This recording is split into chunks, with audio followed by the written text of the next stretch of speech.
Everyone, Amtrak and CSX riffing, and we got a CSX freight right away after that other one that went by in the previous. That he's now around the bend, but this guy's probably going slow behind him. Probably because he's falling behind. This is probably a fast stacker like I-103 or something, maybe, or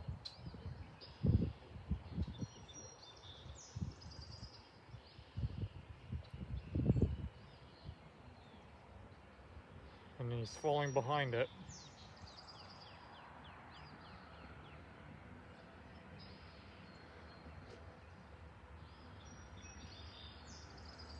But now I hear him moving up right now.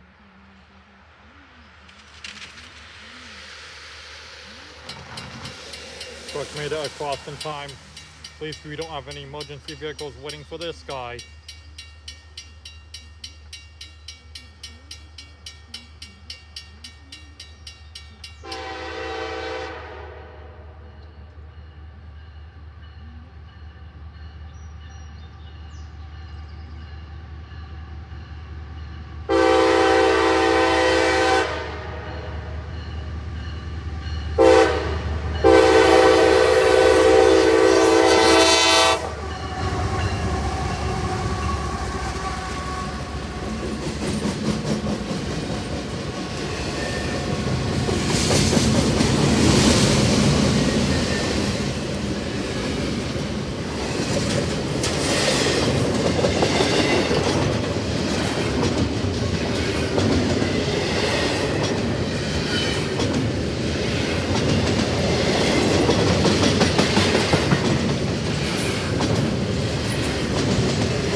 Here goes this stackle.